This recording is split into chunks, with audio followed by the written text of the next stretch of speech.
Bonjour, bonsoir à tous, merci à vous qui nous écoutez, que vous soyez dans votre lit, que vous faisiez la vaisselle en vous réveillant ou même en allant vous coucher, vous êtes sur Bunnybear. Au programme de ce podcast, je vais vous parler de schéma narratif. Pour ceux qui se rappellent de leur cours du collège, vous allez bien aimer, et pour ceux qui ont oublié, ne vous inquiétez pas, ce podcast ludique est fait pour vous.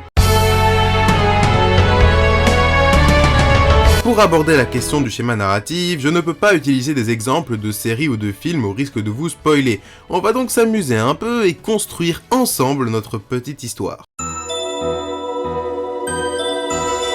Tout commence donc par la première étape qui est la situation initiale. Il s'agit du départ, du commencement de l'histoire. Cette partie est le plus souvent bourrée d'explications sur les personnages principaux d'une part, mais aussi sur leur motivation, leur but et même sur l'univers dans son ensemble. C'est à ce moment-là qu'on répond aux questions où, quand, comment, quoi, pourquoi.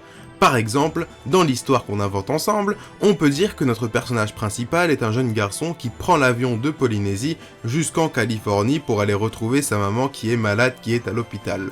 La deuxième étape est celle de l'élément perturbateur qui, comme son nom l'indique, va perturber le récit et va entraîner le personnage principal dans une situation instable dont il devra se sortir.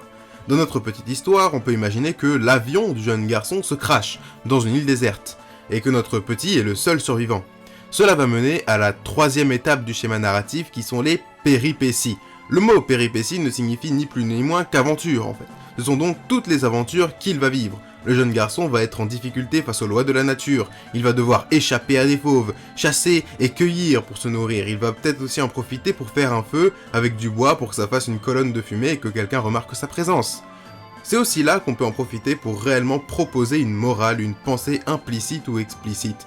Par exemple, notre jeune homme va aussi rencontrer un groupe d'indigènes sur l'île, et il va se rendre compte que leur vie n'est pas facile à cause des conséquences du réchauffement climatique, et que les gens utilisent leur territoire comme poubelle pour y mettre tous leurs déchets par exemple. La quatrième étape est un peu plus subtile, il s'agit de l'élément de résolution, aussi appelé dénouement, ou récemment tout le monde l'appelle le climax. Il s'agit de la dernière action de l'histoire qui mène à la situation finale. Par exemple, le jeune garçon est encerclé par un groupe d'indigènes qui s'avèrent être des cannibales, et il est à deux doigts de mourir quand soudain, il est secouru par une échelle qui vient du ciel, porté par un hélicoptère qui a vu sa colonne de fumée auparavant. Et enfin, la dernière étape, la situation finale. La situation où le héros ne doit plus être le même que lors de la situation initiale. Il doit avoir changé, sinon ses péripéties n'auraient servi à rien. Le jeune garçon, dans notre petite histoire, en l'occurrence, on n'a qu'à dire qu'il a réussi à retrouver sa maman à l'hôpital et qu'elle va bien.